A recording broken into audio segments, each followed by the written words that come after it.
Guys, in this video, I will show you how you can fix accept friend requests not working in Fortnite. It's quite easy and straightforward, so let me show how. First of all, press escape button or options if you are on PS4 or PS5, press settings, then go to this section here, and then you need to look for, as you can see here, crossplay or friend invite permission. As you can see here, for me is anyone. You need to set to anyone as well, right?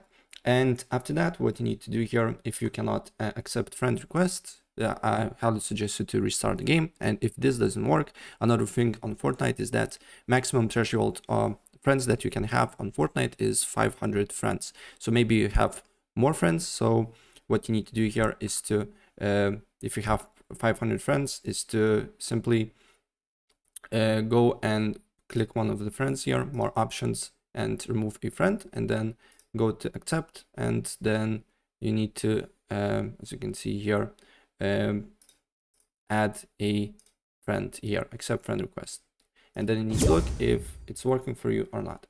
Right, so yeah, that's pretty much it, and if I help you out, please press like button and subscribe for more. Take care, bye.